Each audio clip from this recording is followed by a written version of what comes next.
We welcome you to another edition of Snap the Pigskin. Noah Clark joined by Kedrick Stumbris. The preseason is about to begin, and we're going to get into some of the preseason talk today. We got a few preseason games that we're going to look at. AFC, NFC South previews. We're going to preview those divisions. We're also going to talk, a little bit more about some other stuff that's going on, the Bills, the Titans, all that stuff today. So, Kedrick, happy whatever day it is today. I am very exhausted. And this is what happens when you don't have to work for 3 weeks. You get very exhausted and you start to forget things. You get lazy almost. Yeah, I'm sure our common folk listeners are going to take a lot of are going to take a lot of sympathy in your I'm having such a hard time because I don't have to work. I'm sure that's going to go over really well. I need work at least. I need something to keep me occupied, which is not fun. But hey, did you watch any of the Hard Knocks stuff? Did you watch any of Hard Knocks? Of course not. No. You didn't watch Hard Knocks? Okay. I don't need to watch reality TV. No. I watched it this morning. It's pretty interesting. The Bears always will be bearing. They're kind of clowns in that organization, but it is what it is. Brandon Aiyuk. That's the other thing too. Brandon Aiyuk. Heard some news about the Brandon Aiyuk stuff. Patriots were in on the deal. Steelers were in on the deal. Those deals haven't been finalized. Hopefully we'll have more information as the week goes on, but right now, still nothing. So let's jump. Wait, hang on. I'm going to do my best Sam Gemini impression real quick. Let me get a bird for my shoulder here. The 49ers, you just hate to see this for them. They're a class act organization, one of the stand-up organizations, classic franchise in the league. They do it the right way. You hate to see. No, screw that, man. I don't know what's going to happen with Brandon Aiyuk. All I know is I love to see the 49ers finally starting to fall apart. Every time they get into a contract negotiation, all of a sudden the player wants out or thinks they're going to be traded. Nick Bosa thought he was going to be traded when he did this. They got this shenanigans going on with Trent Williams. Brandon Aiyuk wants out. Deebo Samuel wanted out. And for whatever reason, the 49ers just let these contract talks just die before reviving them. And it reaches this breaking point. Whatever, they got problems on their hands next season when they're going to have to pay Brock Purdy, I guess. And this, I am, God, the meme of me showing up to my wedding and it's the guy in sweatpants and me showing up to the 49ers downfall and he's wearing a full suit. That's me. I cannot wait. I can't wait either. For years, I have just been, the Niners have been getting away with this garbage for so many times. I mean, they get away with trading for all pro players for a bag of chips and a bag of soap. And Who gets a bag of soap? Costco sells bags of milk. So I was a bag of soap. Milk? Did you just say milk? That was milk. Aggressively Midwestern. Milk. Anyways, but the Niners with them, it's finally good to see them potentially. Tim Waltz coded milk right there. Ooh.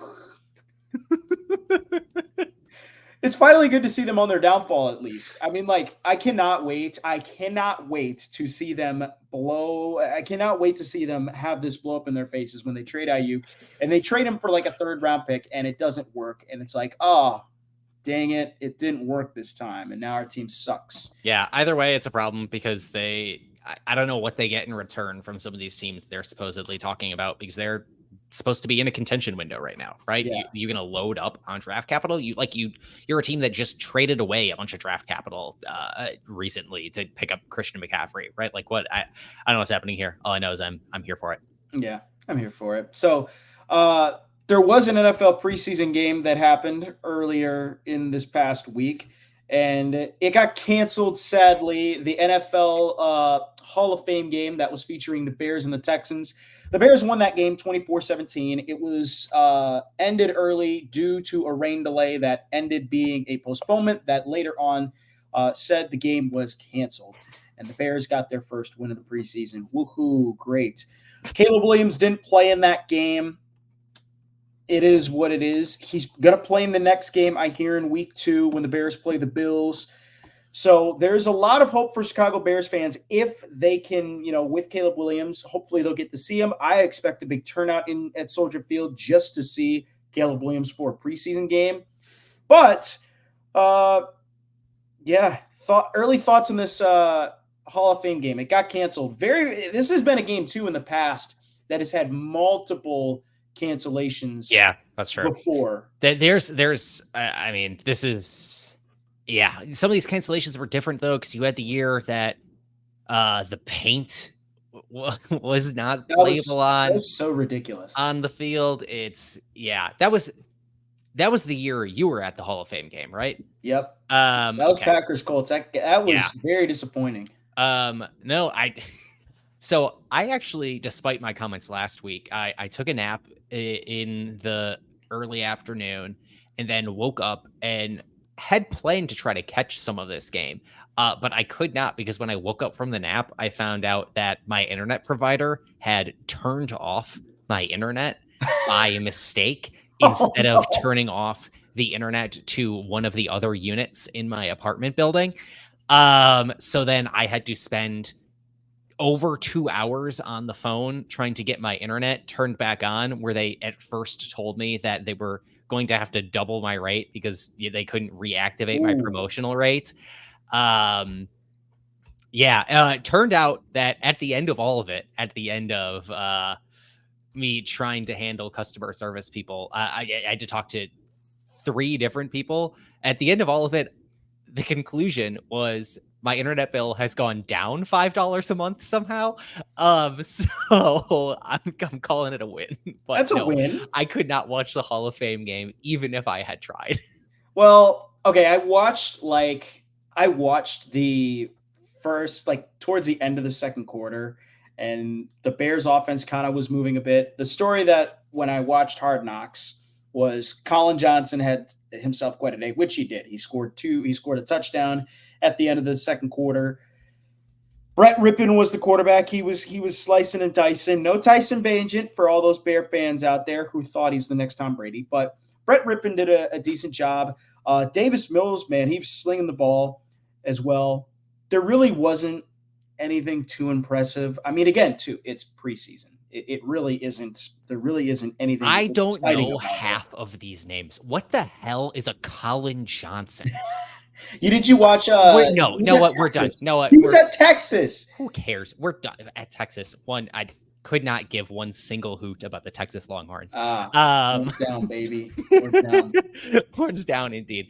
I'm getting daggers from the partner Texas alum to my right. No, we have to be done talking about this preseason game because we're talking about a bunch of people that are not even NFL players. Time to move on. Right. Well, guess what? We're going to talk more preseason, though. We'll jump away from preseason. We'll talk more preseason. This is fine. I'm fine talking about these preseason games because I made up these talking points for these preseason games. You did. As long as it's about me, I'm on board. Okay. I see. I see how it is. Wow. Okay. So the preseason, we got a few games that are coming up this preseason. Thursday, the Panthers play the Patriots. Friday, we got the Falcons and the Dolphins. Saturday, Bears and the Bills. Caleb Williams will be playing in that game. And Sunday, the Broncos at the Colts. For me and Kedrick as Packer fans, the Packers will be playing on Saturday at 3:25 against the Browns. Jordan Love is going to play that game. They will have him in for a quarter.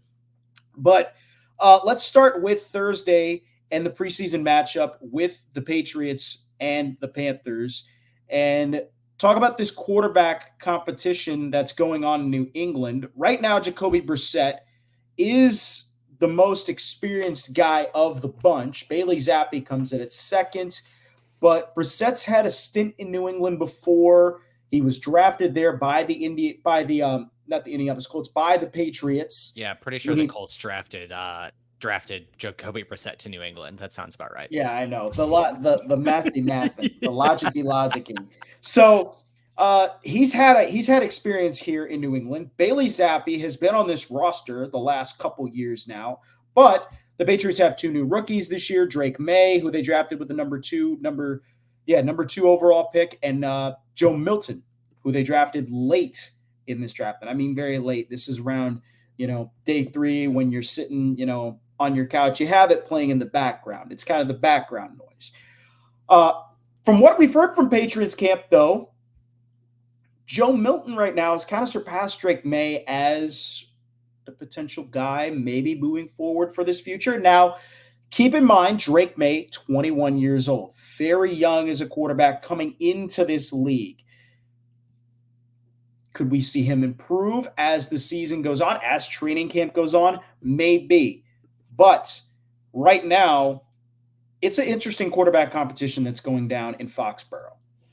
Yeah, I don't know how much I believe that initial reporting that Joe Milton was performing better and had a better future than Drake May here.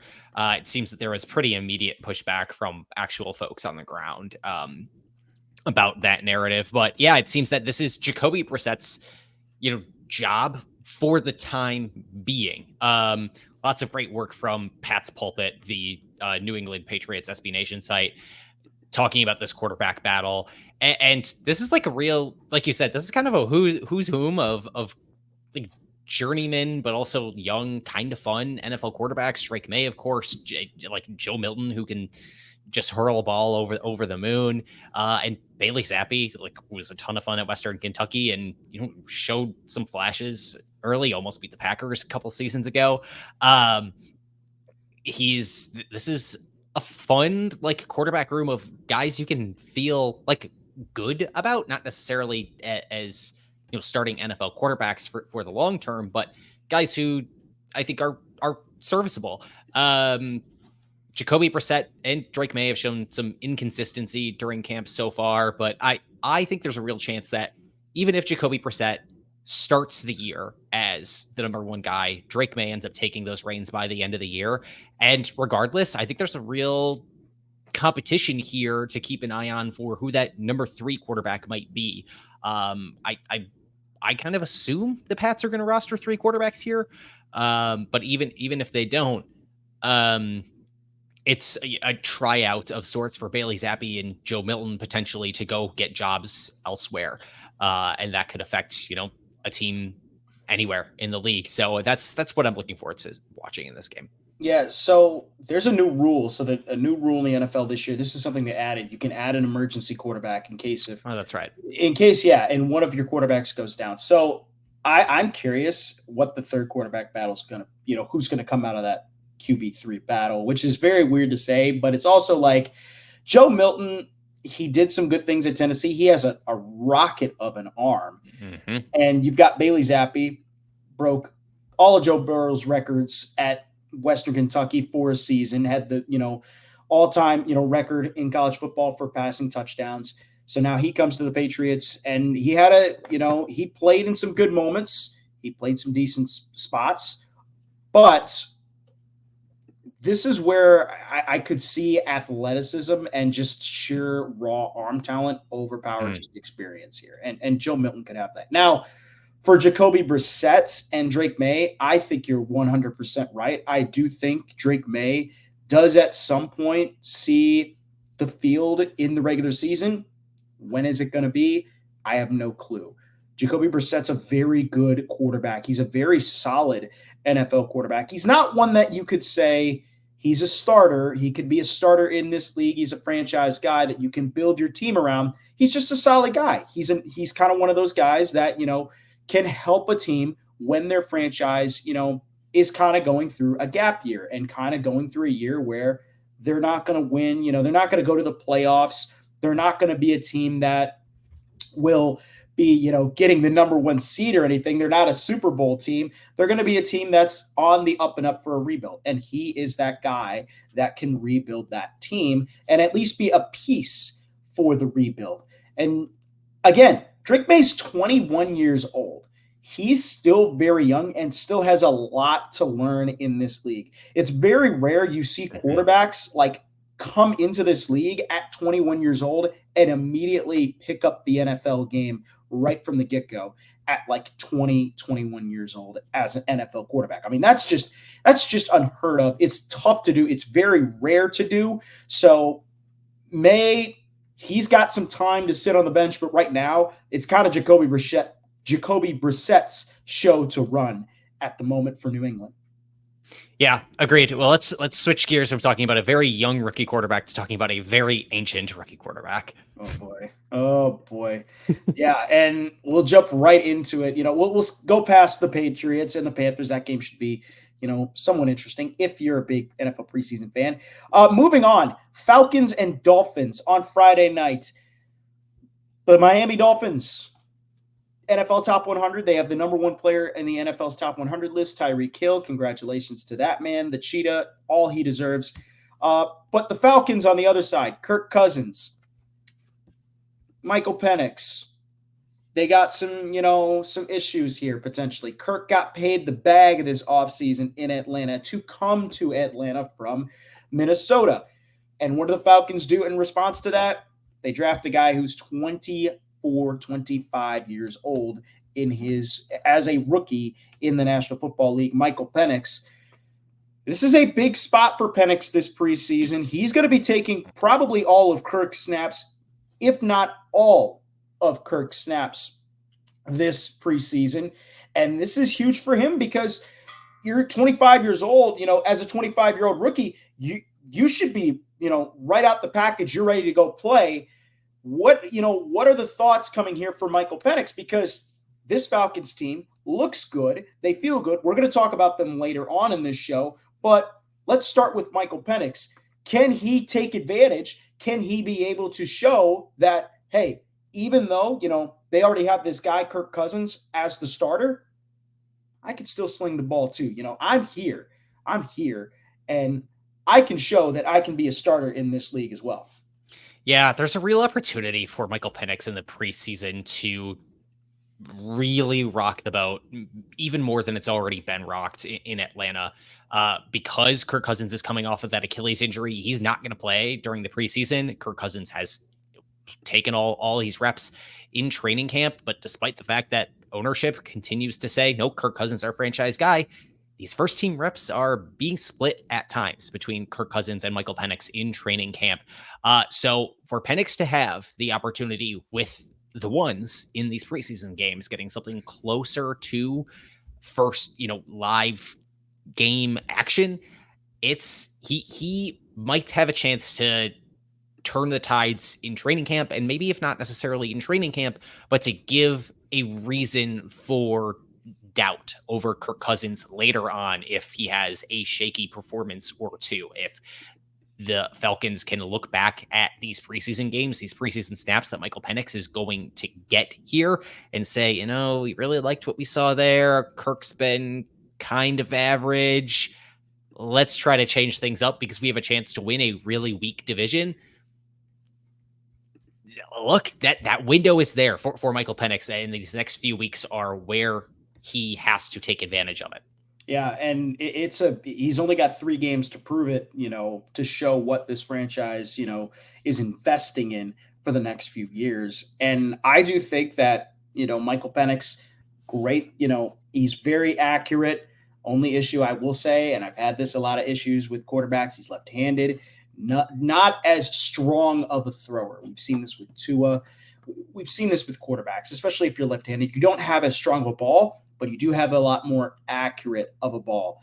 And there's a lot that could be said for Penix. He could throw it probably into tight windows. He could throw it into tight spaces. And this is going to be a big, preseason for him because he's got a lot riding on this. And even though, yes, he does have that 4 plus the 5th year option on his contract, nothing's guaranteed in this league. The NFL, not for long.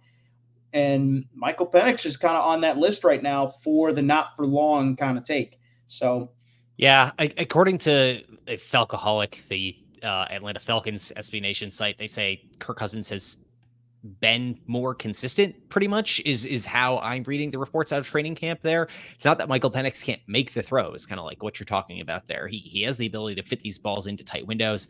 Not that he can't make throws, he just needs to make them more consistently.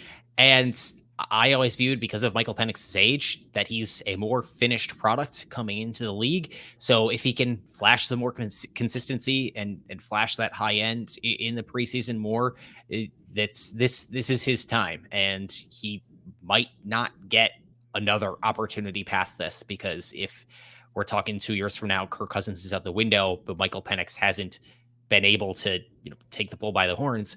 Is he really going to get any better at his, what is that, age 27 season? Than he already is now? I'm not so convinced.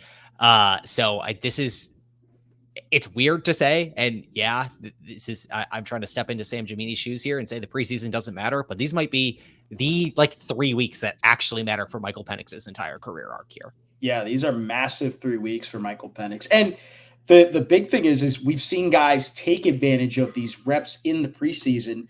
The last guy I think that we saw that took advantage from reps in the preseason to go into the regular season that didn't really have as much on the line, or let me rephrase that had a lot on the line, and you might say differently, was Jordan Love. I mean, Jordan Love had potentially stuff on the line.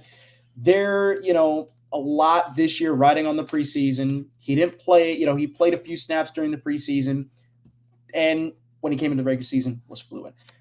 Another one, Dak Prescott, Tony Romo. When Tony Romo kind of was that guy for the franchise, and they drafted Dak Prescott, and Dak Prescott played well in those 3 preseason games. Or 4 preseason games. Not many people, were shocked when Romo went down, and they're like, oh, Dak's a quarterback. Like, I think we're going to be fine because he showed up in the preseason. I mean, you could think about it differently in that situation. Yeah, I just don't think these are analogous situations at all to the clusterfuck that is the Atlanta Falcons right now. Yeah, which is very true. So Atlanta and Miami, they're going to be playing Friday. We're going to move on to Saturday, and the Bills and the Bears. Caleb Williams going to show out for the Bears. He will play Saturday against the Buffalo Bills. And the Bills, we're going to talk about, this team for quite a sec here, because their safety core kind of got gutted. This team overall kind of got gutted this year. They lose a lot of talent from both sides of the ball. And what hurts, though, is their secondary. They lose Micah Hyde. You lose Jordan Poyer. Those are 2 stud safeties for this group. Who did they come in and replace them with? Taylor Rapp, Kareem Jackson, Mike Edwards. They got still DeMar Hamlin on that roster, but this is a completely new safety roster. And Buffalo right now, what does their safety core look like? Because it doesn't, like, looking at their roster, looking at their depth chart, it looks pretty brutal for them. I mean, Mike Edwards, he's a solid player. Taylor Rapp, he's a solid player, but can they replace the shoes of Poyer and Micah Hyde is the real question. Yeah, Buffalo has a really big issue trying to put 2 safeties on the field right now. And you hope, if you were a Bills fan, that some players can get fully healthy before week 1 of the regular season starts. Otherwise, things are going to look really bad. Like you talked about, Micah Hyde is, pseudo retired. Jordan Poyer as well. Both started 7 seasons at safety for Buffalo, but then Buffalo came in to this offseason way over the salary cap and had to, fix some things there. And the safety room was seemingly a casualty of their salary cap situation. They extended Taylor Rapp in the offseason, who got a 1-year prove-it deal. Last year, he got a 3-year extension. So he's, your starting safety number 1 with a bullet. But the second safety is, I have no idea who. They signed Mike Edwards, who just finished 1 year in Kansas City last season. He started as Kansas City's 3rd safety, but after Brian Cook went down with a season-ending injury in that epic game in Green Bay, Mike Edwards moved into that 2nd starting safety slot for Kansas City. It looks like, Buffalo wanted him there, but he's week to week with a hamstring injury. Buffalo drafted Cole Bishop out of Utah, and now he's week to week with a shoulder injury. So who else do you go to? You have DeMar Hamlin, who was a starting safety for this Buffalo Bills team at one point in time. That took a lot of snaps, but went from basically starting snaps to 30 snaps last season. What does it look like trying to get him? And then, so right now, the Bills have signed 2 safeties off the street because they have just nobody able to play at safety. Kareem Jackson, who signed off the street, who got suspended twice last year for trying to kill Luke Musgrave and trying to kill Josh Dobbs with the Denver Broncos. And then Terrell Burgess, who was barely a rosterable NFL player. Yeah, exactly. If the Bills are going to get a second safety, I think it's going to have to be hoping that Cole Bishop or Mike Edwards gets healthy before week 1. Otherwise, this is going to be a really, really, really rough back end of the defense for Buffalo. So I'm I guess anxiously awaiting watching these safety snaps during this game and seeing, can Caleb Williams maybe just slice and dice the back end of Buffalo's defense for a drive or two. Yeah, and this is going to be this is already a rough secondary and a rough defense enough as it is. I mean, they lose Tre'Davious White, obviously with Jordan Poyer and Micah Hyde. That's tough. And looking at their secondary right now, you've got Taron Johnson as your nickel, Christian Benford as your other corner on the right side, and then you've got Nicholas Morrow, and then former Green Bay Packers corner Rasul Douglas. I mean, that is a brutal secondary to look at. And then on top of that, with the safeties, it makes this whole secondary for Buffalo just look really rough. And they need at least one positive spot. Now they have guys too who have some veteran play on there. Kareem Jackson, a veteran player, Mike Edwards, a veteran player, Taylor Rapp, a veteran player, but they don't, have that experience of what it takes to be a number one safety for this Buffalo Bills team. Now, the bright spot for Sean McDermott, however, is this Sean McDermott defense. They are very good at producing top quality safeties. Like when Micah Hyde came from the Packers to the Bills, he was not a top quality safety. He was maybe, middle of the pack safety. And then he came to the Packers. All of a sudden, he's a top 5 safety in the league. Same with Jordan Poyer.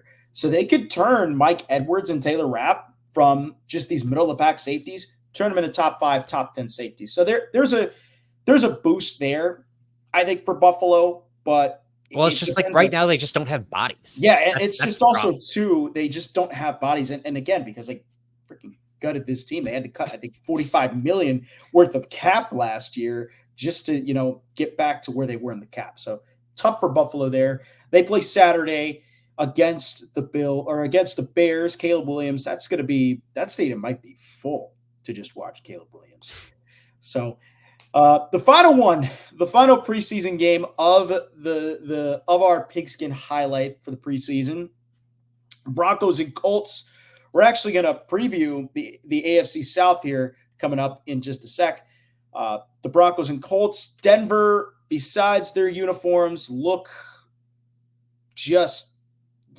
look pretty rough. I was trying to get something positive out of there. There really isn't anything positive. And even too, like, the quarterback room for Denver is horrible. Since Peyton Manning, and let me just bring you through this. Since Peyton Manning retired from the Denver Broncos. How many players have taken snaps at quarterback for the Denver Broncos? Yes. Ooh, okay. Can you name all of them? Can you name all of them? Because there's a lot. Since Peyton Manning retired in 2016. Well, it's 2015. It's Brock Lobster. Joe Flacco, right? He took snaps at quarterback. who is in Indianapolis Colt now, by the way. Yeah. Joe Flacco. Did we get who is the terrible guy? Paxton Lynch. So you're at 3 right now. You're at 3. Oh my God.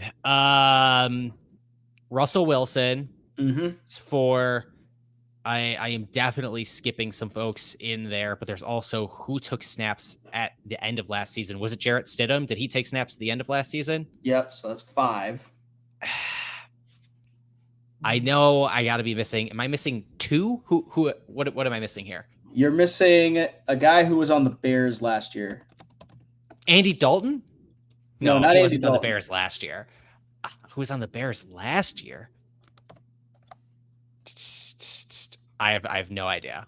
So it's and this is a long list. So is it longer than 7? It's a long list. So from memory, I'm going to try and do this from memory because what's the number? So it's I think 8. It's 8 quarterbacks that they first. Okay. It's Trevor Siemian, Paxton Lynch, Trevor Siemian, Brock Osweiler,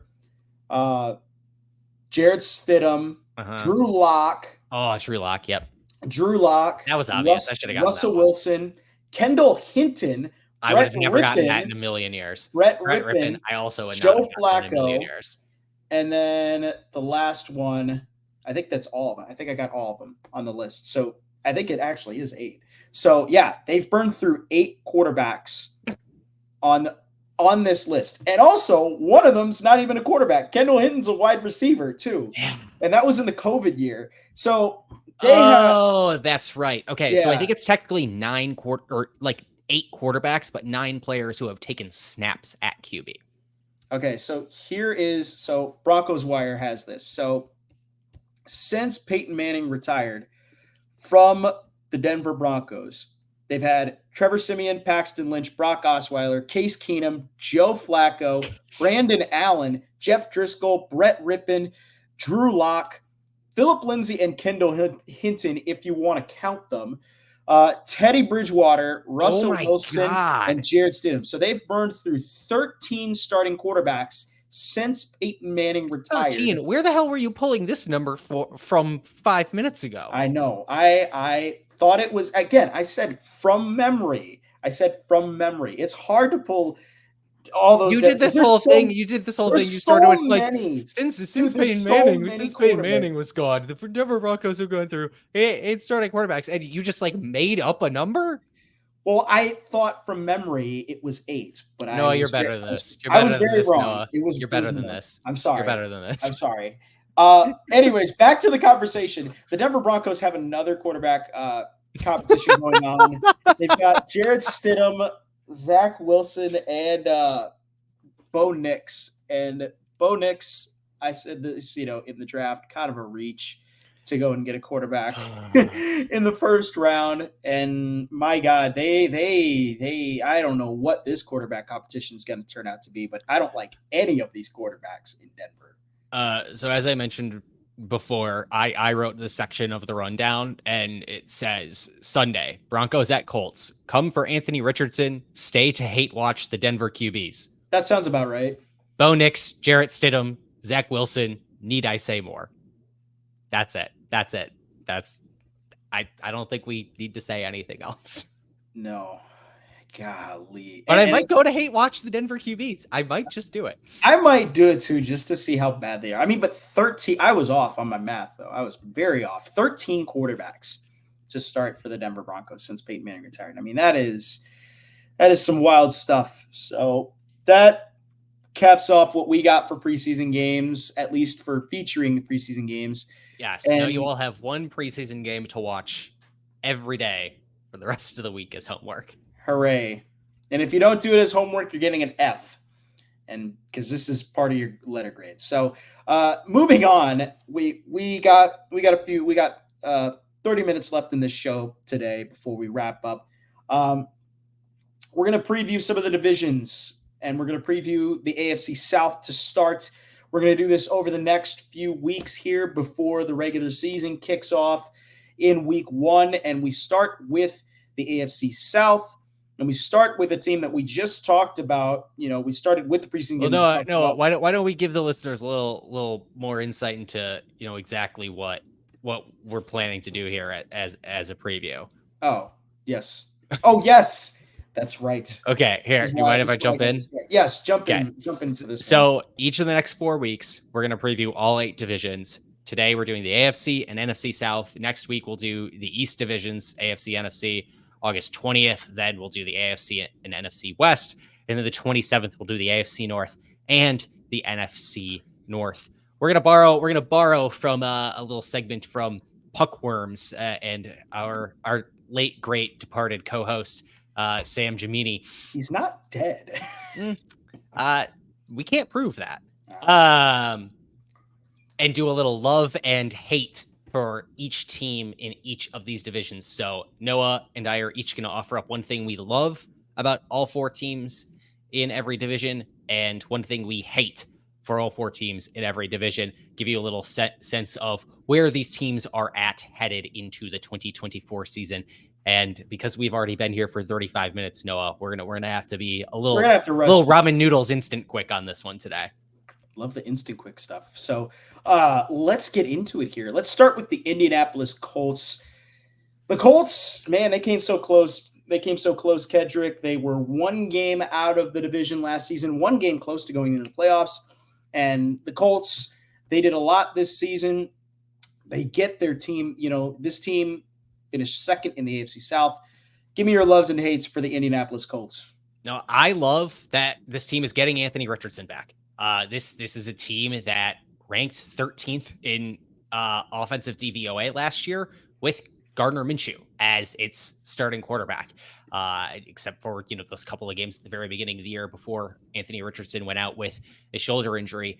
And the Colts bring back a lot of this team. They bring back 87% of their offensive starts from 2023. So a team that was 1 game out of winning the division last year comes back with its actual starting quarterback, returns 87% of its starters. That's giving me a lot of high hopes. But for a team that's bringing back a lot of its starters in offense, that's one thing I love. One thing I hate is that it's bringing back basically everybody on a defense last year that was also really bad. This is a team that returns 95% of its defensive starts from last season. And rookie Laiatu Latu is a rare fresh face among these defensive starters. Coming into the NFL draft, thought Laiatu Latu, if he could stay healthy, is potentially one of the best, if not the best, pure pass rushers in the draft this year. But he's one of very, very few new faces on a team that had an aggressively mid defense last season, ranked 20th in DVOA, 19th in EPA per play, and slightly below average in both EPA per dropback and EPA per rush. A team that I have a lot of confidence in on the offensive side of the ball, but am not so confident in on defense. Yeah, and I do think that this is going to – I going with the same thing for Love here, and it's the offense. This Colts offense got a lot better and improved on a lot of pieces on the ball. Quarterback's a different story. Anthony Richardson, his health, the shoulder injury, it's the same injury that Cam Newton had, and Cam Newton really didn't kind of get back to the play that he was at. So it is a very big question mark of, if Anthony Richardson is going to be able to, get back to the play where he was before he had that injury. Now, on the bright side of this, their offense got way better. They added A.D. Mitchell, Anthony Gold in the wide receiver room to give this team a boost. They already have Josh Downs coming back from an injury, which is huge. Although bad news is I heard in camp earlier this week, he did suffer another injury in camp, potentially serious. We don't know anything yet about it, but there's something on that. And then the bright spot about the Colts, this offensive line, number 3 by Pro Football Focus. They have a very good O-line that could keep Anthony Richardson upright, and that is a big boost for this team. If you want to have success in this league, you got to have a good offensive line. Colts have the 3rd best in the National Football League by Pro Football Focus, and I have good hopes for them. It's depending on if Anthony Richardson's healthy. If your quarterback is healthy, you play well. And they got Joe Flacco. Does Joe Flacco, get some time if Anthony Richardson gets hurt? Maybe. But if not, and we see what Anthony Richardson does, what he did last year, I think this Colts team could very much be in contention again for a chance to make the playoffs this year and might as well get through. So that's the Indianapolis Colts on that situation. Yep. Now let's move forward to the Jacksonville Jaguars, a team where, despite extending Trevor Lawrence, Jags offense is still a bit questionable. One thing I love about the Jaguars this season is their new defensive coordinator, Ryan Nielsen.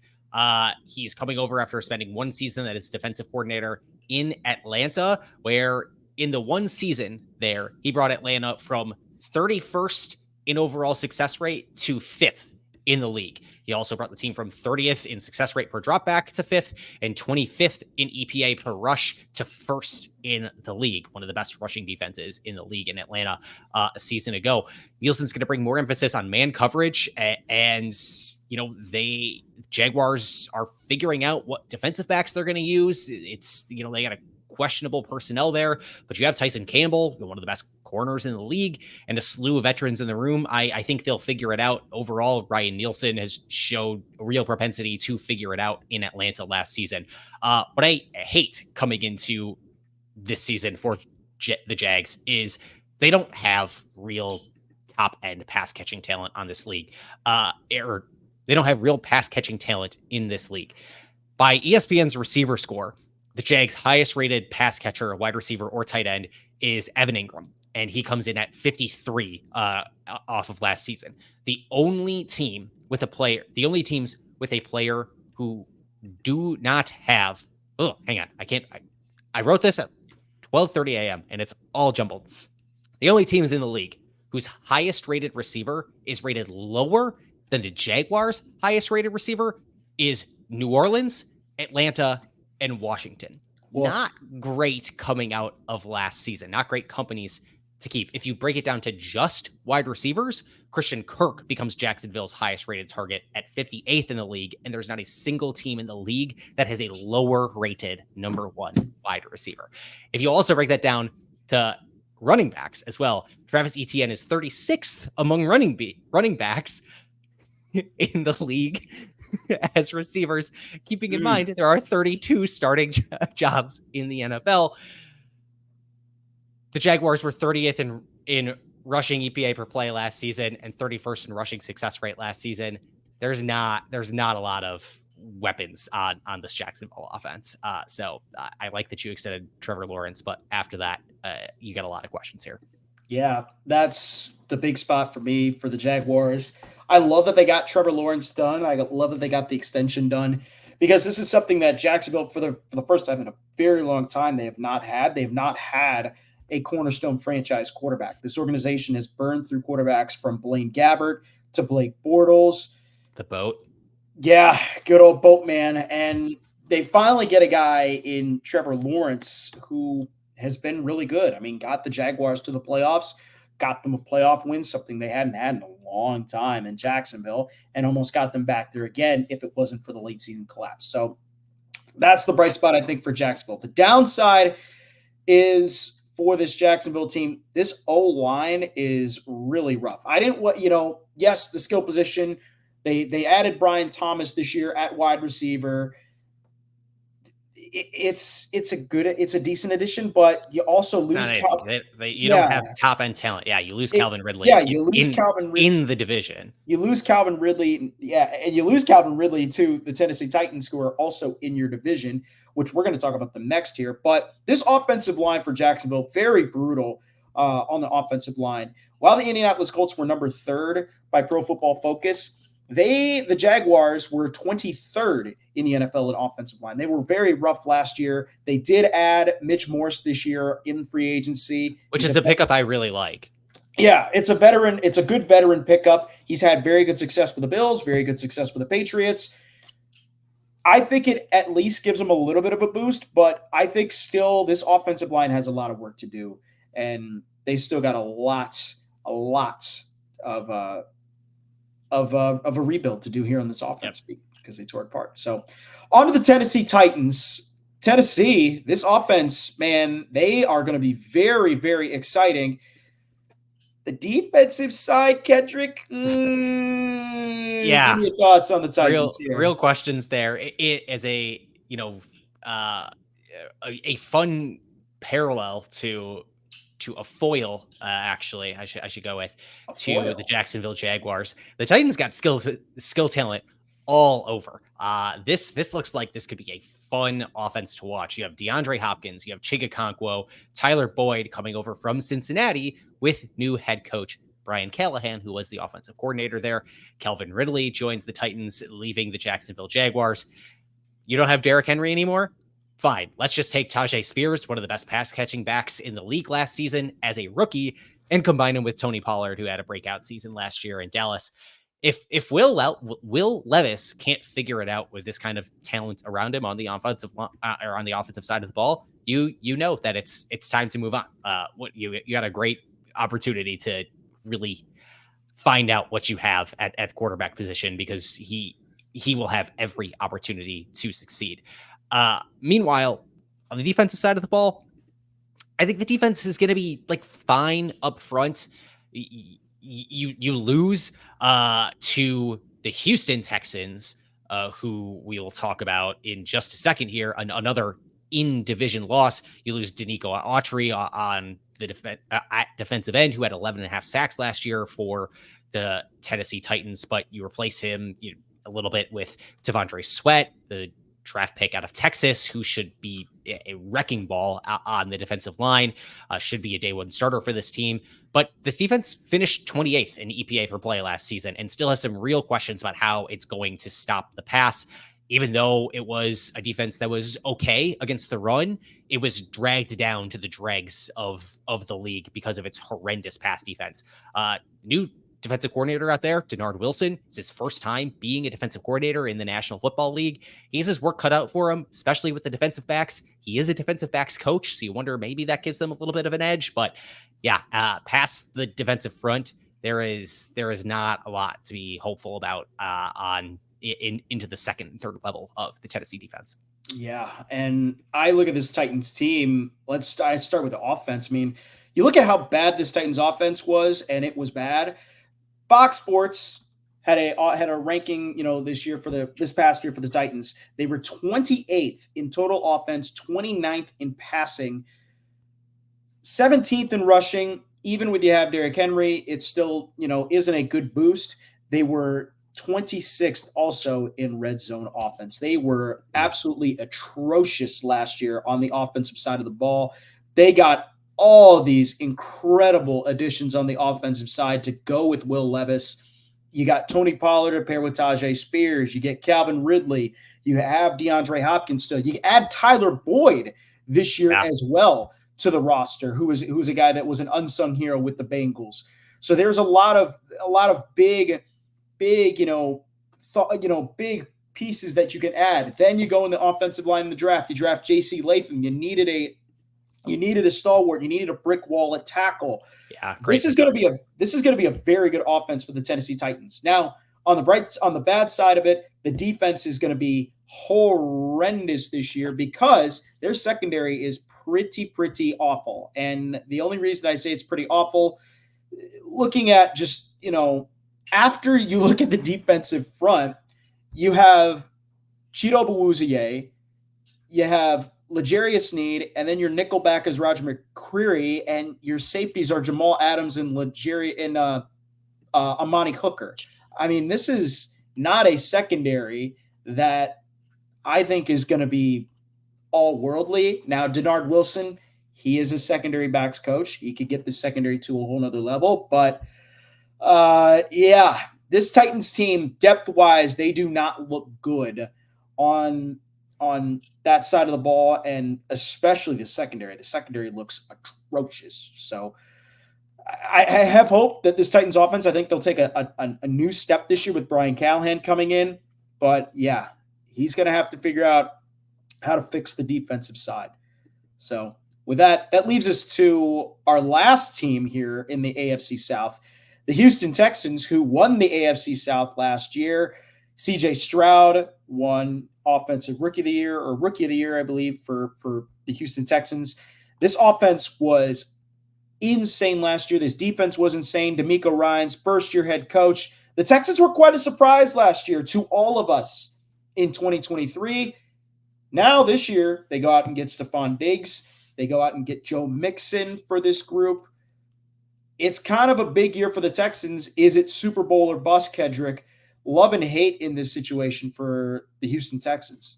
Yeah, it seems that you and I have the same love and hate on the Texans here, is that we love that Houston is recognizing that this is it's Super Bowl window, it seems. You have CJ Stroud on a rookie contract. Being able to win a Super Bowl on a rookie contract is one of the easiest ways to do it, right? If you can get the most expensive position on the field at a built-in discount, an artificial discount, it's huge for what you can do to build the rest of your team. And the Texans are capitalizing on that right away.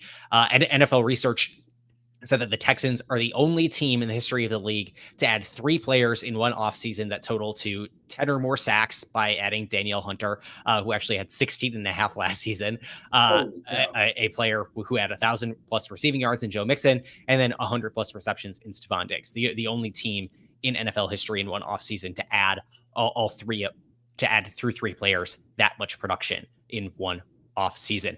Look, I think Stephon Diggs is probably going to be a problem later down the road because he's been a problem everywhere else, but that's a problem for another time because they got to do this right now. I think my only concern that it seems that you and I have too on the hate side is are the Texans going to, overdo it? Are they going to regress a little bit? I don't know exactly what the point was going out and signing as a free agent out of Tennessee, Denico Autry, who, was a great defensive end for the Titans last season. Like I said before, 11 and a half sacks, but he's 34 years old. I don't think he's posting another career high 11 and a half sacks at 35 years old this season. You hope that even though Houston sees that this is its Super Bowl window, it's not mortgaging this one season, CJ Stroud's, just second season in the league, to potentially get another good bite at the apple in year 3, year 4, potentially on that 5th-year option. You hope Houston has a plan for the next few years rather than just trying to go and win it all right away right now.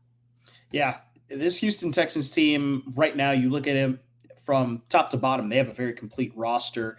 And on the offensive side too, it's going to be the backbone of this team. They add Joe Mixon, you add Stephon Diggs, Tank Dell, who was a surprise rookie last year for this team, had an injury, couldn't finish the regular season last year. He comes back this year. You have Nico Collins, another superstar wide receiver for this group. This is going to be a very, very good Texans team on the offensive side of the ball, the defensive side of the ball as well. The only downside of this, Kedrick, and this is something to point out too, Denico Autry is suspended for the first few games of the regular season, so he will not be playing right off the bat. But it might help him stay fresh because he's 1,000,000 years old. Yeah. But the Texans, I do think defensively have a lot of just really solid pieces. They went out, they got Danielle Hunter. They already have Azeez Al-Shire, solid player on the 49ers. You draft Kamari Lassiter this past year out of Georgia. They've got some good pieces. Now, I do think you're right. Is this kind of a one-year wonder thing from the Texans? Is this a team that, had 1 year of success, had a surprising year where, hey, they made the playoffs, and then the next year regressed? It could potentially be. They've got to not let expectations get over their head too. And they can't let drama get into their head as the season goes on. Well, at least they didn't bring in a free agent who, brings in a lot of drama. Oh, wait a minute. So, AFC South, who we got winning this division here? I'm curious. I think it's going to be Houston. I think if everything goes well and they play their cards right, they win this division pretty easily. I think Indianapolis does make it close, though. Yeah, that's kind of where my head's at as a 1-2 for this division as well. I really want to take Indianapolis because of how close they came to winning the division last season without its actual starting quarterback. You didn't have Jonathan Taylor for the first 4 games of the season as well last year. Give me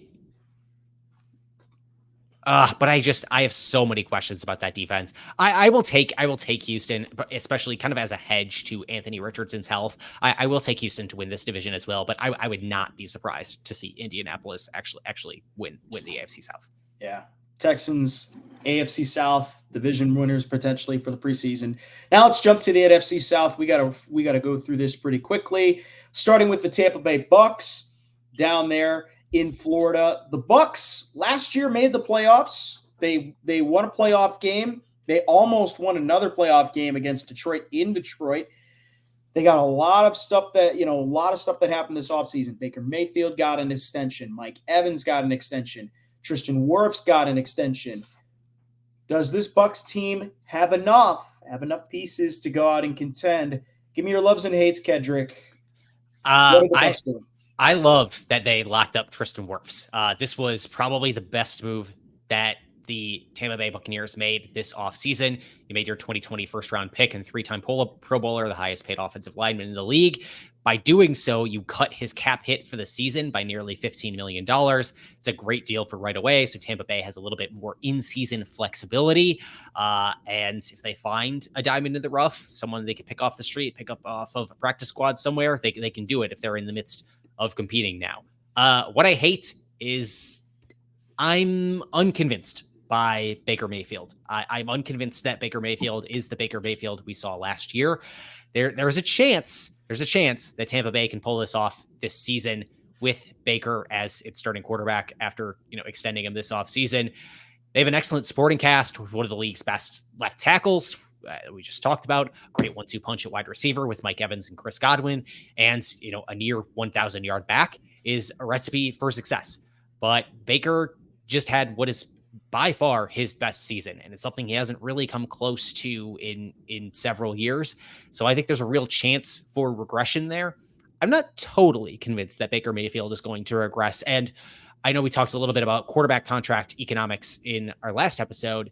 I think there is a market inefficiency here that advantages teams for some of these mid-level quarterback contracts. I think that maybe Baker Mayfield is actually worth a little bit more on the field than he got in money. So I think there's an opportunity there for the Bucs to take advantage of the number that they got Baker Mayfield at. And I don't think it's a big risk signing him at that number. So I don't hate it, but I'm definitely skeptical of Baker Mayfield in the year ahead, especially because they lost the offensive coordinator that made Baker Mayfield what he is potentially. And we'll talk about that a little bit later in the show too. Yeah. And I love the fact that the Bucs locked Tristan Wirfs up, but what's even bigger of a boost for the Bucs, I'm glad that they got Mike Evans to come back here for at least a couple more years for this team. And it's only because their wide receiving core right now looks pretty garbage. After they have that great 1-2 punch with Mike Evans and Chris Godwin, but after that there is nothing. Yeah, and they don't have really a safety pin at tight end. They don't have a security blanket at tight end, really. With Cade Otton, you have Rachaad White. They did draft Bucky Irving this past year, but I think it's smart that they were able to get Mike Evans back on this team. I think that's a huge boost for this group. So I love that. But here's where I have problems with the Bucs, and it starts with Todd Bowles. Todd Bowles, in his career right now, since taking over for Bruce Arians, 17-17 in his career. He's 1-2 in the postseason. He's not been a good postseason performer as the Bucs head coach. That also has to do with the fact he has Tom Brady in his career. I think anybody who has Tom Brady would have very good success in their career. Don't give me that look. I think you would agree. No, I disagree with literally all of this. This is a nonsense take. No, it's not. Anyways, yes, it is. Yes. What? You're saying no. We are not letting you off. No, we are not letting you off the hook here. No, we are not letting you off the hook here because this is nonsense. You're going to say Todd Bowles is garbage because he's been 1-2 in the playoffs. Yes. He won a playoff game with Baker Mayfield as his starting quarterback and nearly got them to the NFC title game. He got to the playoffs with the corpse of Tom Brady. That Tom Brady season that Todd Bowles was the head coach for was not peak Tom Brady. That was a league average at best quarterback whose name happened to be Tom Brady. Todd Bowles has been just fine. No, I think this is a big year for him. Were they supposed to win the Super Bowl last season or the season prior? Think also, too, you look what have the Tampa Bay Buccaneers not done the last 2 seasons that they were supposed to do? Though, this Bucs roster should be better, and even with Bruce Arians, Bruce Arians took that roster to should be better. You just said that they have nobody at wide receiver. They do, and they do. But look at what they had before when Bruce Arians was here. They had some key pieces. Now Todd Bowles isn't in charge of personnel. It still doesn't matter though. But because but you just said it is what matters. At the end of the day, the head coach should be able to overcome. Anyways, so Matt LaFleur was supposed to make Darnell Savage an all-pro safety. The point is, this is a big year. The point is, this is a big year for Todd Bowles because he's never missed the playoffs despite having subpar quarterback play. He's 1-2 in the postseason. I don't know what more you could say for this, but a guy who has a 1-2 record in the postseason and is barely making it to the postseason, I think does deserve a little bit of pressure. Because, I mean, Nick Sirianni has, if we're going to say that, we're going to say the same thing about Nick Sirianni. So before last season, should the Green Bay Packers have fired Matt LaFleur because the Packers had not won a postseason game in whatever it was, 2 seasons? Potentially.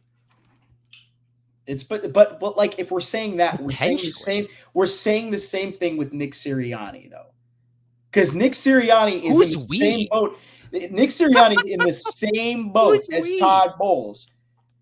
Anyways. Yeah, and Nick Sirianni has an NFL MVP at quarterback, not freaking Baker Mayfield in the corpse of Tom Brady. Well, he also didn't really coach the team. He was just there. He's just a guy. He's a jag. And anyways, we're not going to get into this because we're well over time right now. We're jumping into the New Orleans Saints. We can talk about the Bucs later. The Saints right now are the more wilder teams in the National Football League because they are in the deepest depths of cap hell. They also do not have a quarterback. They are kind of also on the trend of not having a backup plan in place after your franchise quarterback leaves. Since Drew Brees has left, they've gone through also multiple quarterbacks. Not as high of a number, though. How would you know? How would you know? You're just going to make up a number anyway. Not as high of a number. Not as I at least can remember that the quarterbacks they've had, they're Taysom Hill and Ian Book and then Derek Carr and Jameis Winston. So I think it's 4. So it's 4 right there. But the Saints right now are in cap hell. They really cannot. They're just really in a tough situation here. And for the New Orleans Saints, like, what the heck are we even doing here? What are some loves from this I love that Tylese Fuaga is going to start at left tackle for this team. The Saints' first-round pick at tackle out of Oregon State was one of my favorite tackle prospects coming into this NFL draft. He is an absolute athletic freak.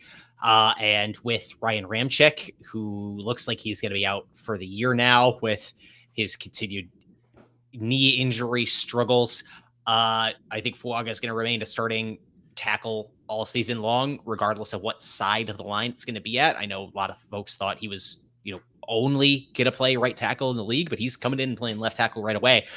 So he has an opportunity here. And yeah, the thing I hate about the Saints is that they are destined to be trapped in salary cap hell for the rest of time. And I understand that at a certain point you get so deep into it that you just have to keep rolling it over year to get under the cap and continue to mortgage the future year over year so that you can just put, 53 players on a roster. But the Saints have absolutely jack diddly squat to show for their salary cap hell since 2020. They have not been to the playoffs since 2020. Their last playoff win is a wild card round victory over the Chicago Bears with Mitch Trubisky as the starting quarterback. If you want to play a game, let's play the game of how many starting quarterbacks have the Bears had since the New Orleans Saints last won a playoff game.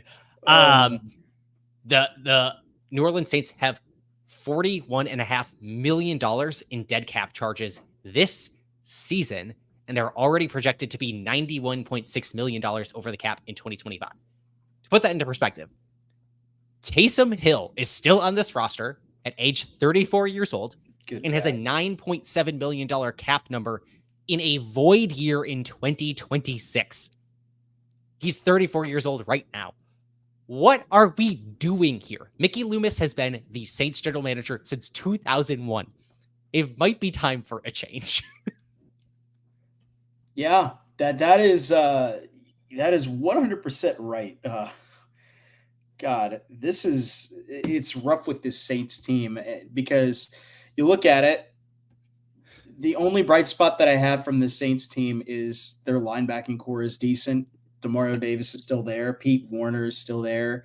They got Willie Gay from the Chiefs. I mean, that's nice. You got Cam Jordan as an All-Pro.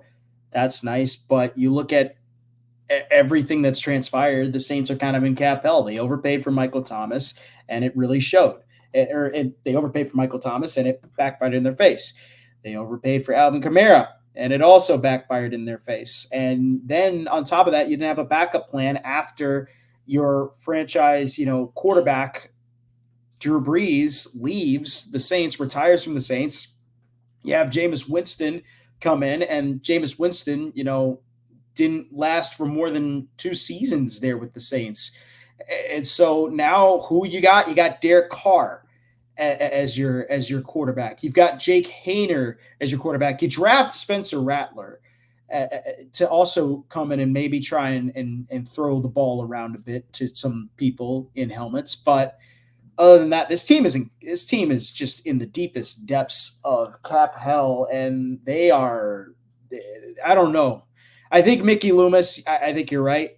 They have to start fresh. They got to start fresh somewhere. They got to tear that team up, because if they want to succeed moving forward, they have to tear down this whole roster, and they have to start from scratch. Yeah. And I don't know, because there's no other way. There's no other way. Players on a roster, but like you gotta just decide. All right, we're gonna throw 2 seasons out the window and figure this out. Like, yeah. So, Atlanta Falcons. I like this one for the header here.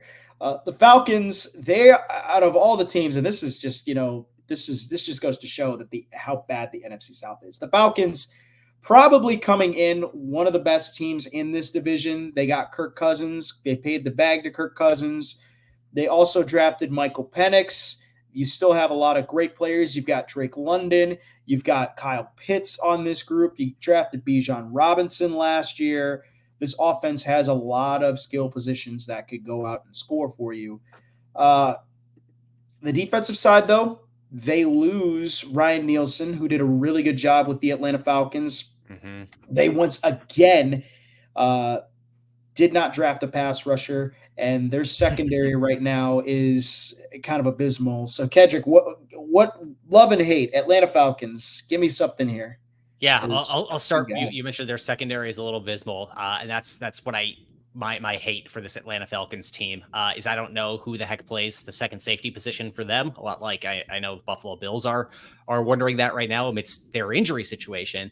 But I think it's not even an injury situation for Atlanta. They have Jesse Bates, who is an elite safety in the league, but Atlanta doesn't have anybody else to play that second spot. You have Richie Grant and DeMarco Helms, who are going to compete for that spot, but they both really struggled last year. And this was a defense that, like we said earlier in the show, talking about their defensive coordinator moving over to Ryan Nielsen to be the defensive coordinator of the Jacksonville Jaguars, despite the fact that this was the number 1 defense in the league by EPA per play last season. It was so bad overall against the paths that their defense finished 24th overall in defensive DVOA. So I don't know what they're going to do at the safety position, but they might get torn up through the air. A player they have who might help them tear it up through the air is Drake London, who I think might be an absolute monster this year. He was still very good last season, despite having no good quarterback play to get him the ball. He seems, from reports coming out of training camp, to be a favorite target of both Kirk Cousins and Michael Penix. They're connecting all over the field. I think pretty clearly Kirk is commanding that offense.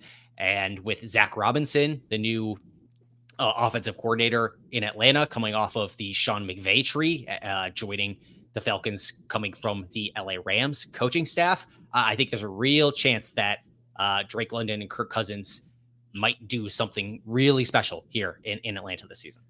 Yeah. Atlanta, they're going to be a team that I think will surprise some teams offensively, and where I start, Kirk Cousins is my love.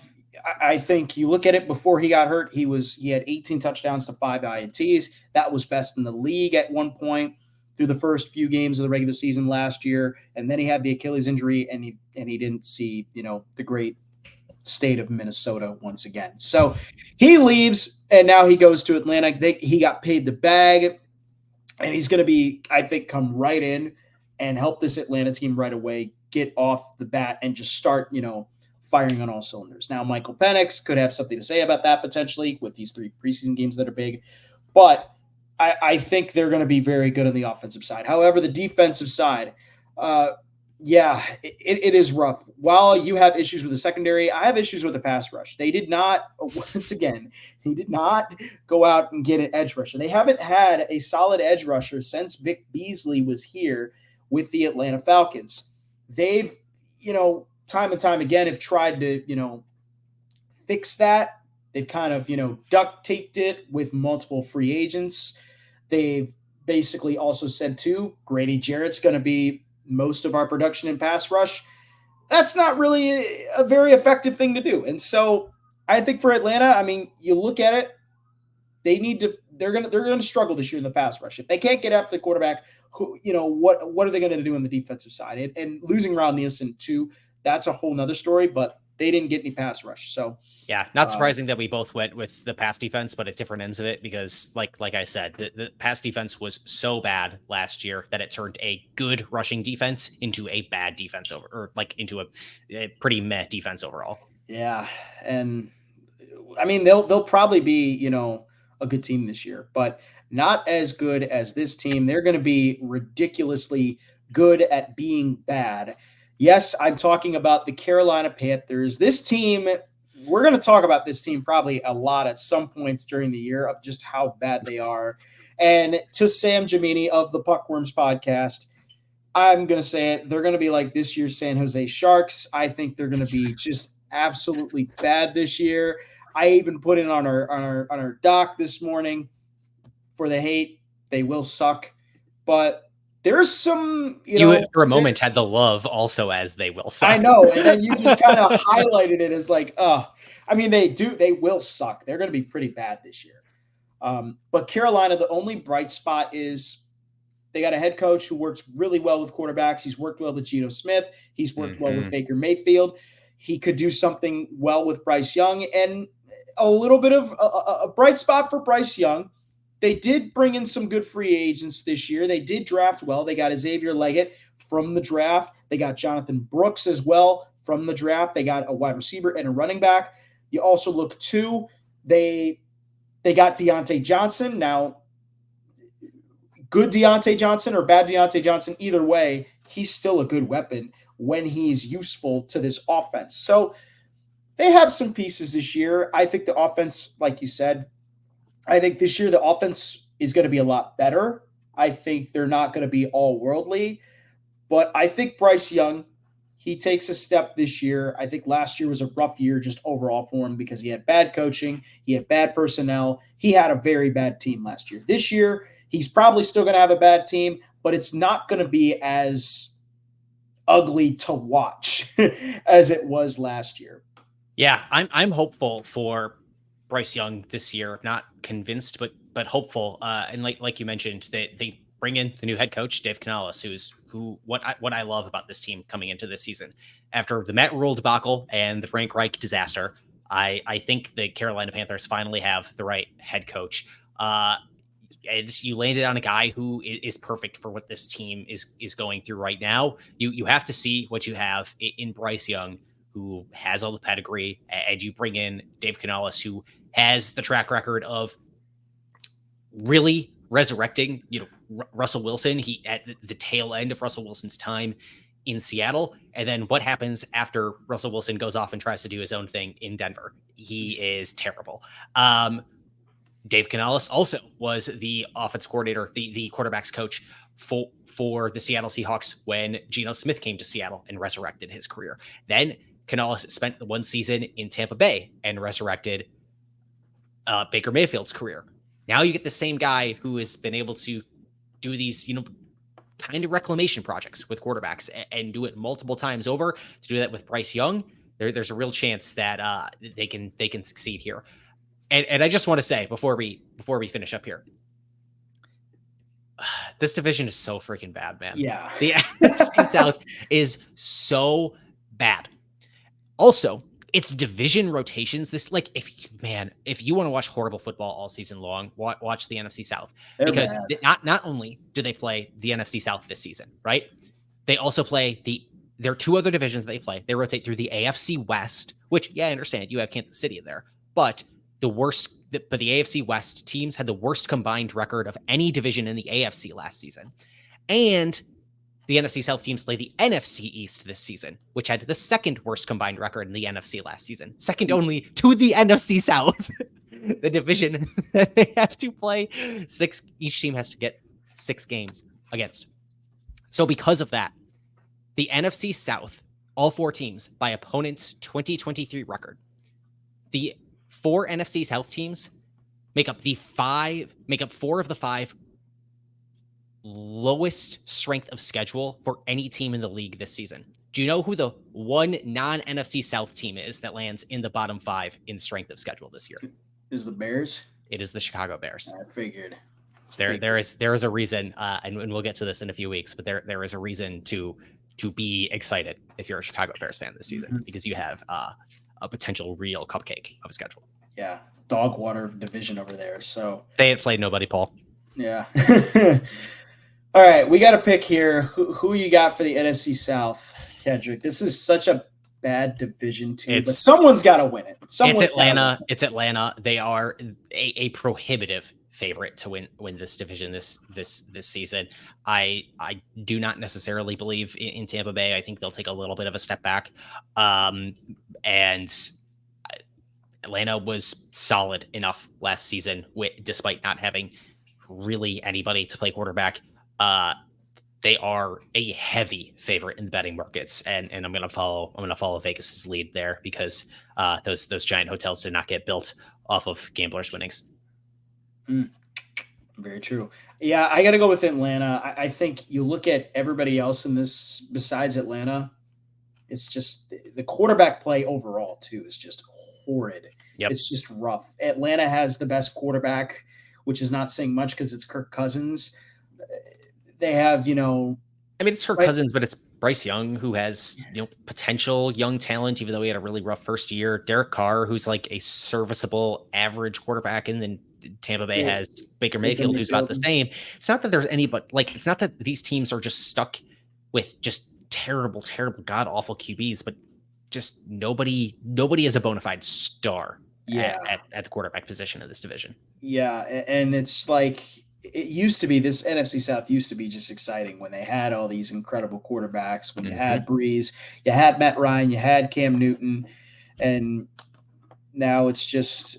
And you had Breeze and Tom Brady duking it out during the season for the division. Well, not just for the division, but for the lead in all-time passing touchdowns, right? Like this was a division that had bona fide Hall of Fame quarterbacks in it, and now it's real mid. Yeah, it's kind of mid. So with that does it for us here. That we went a bit over time, but before you go, if you stayed this long in the episode, feel free to listen to us every week on Spotify, Apple Podcasts, Amazon Podcasts, etc. And yeah, we're on YouTube as well now. You can find Snap the Pigskin on YouTube at www.youtube.com or at Snap the Pigskin. Give a like, give a subscribe, and tell us how we did. Comments as well. We're going to always be here for more episodes. So with that, I'm Noah Clark, joined by Kedrick Stumbris. This has been another edition of Snap the Pigskin.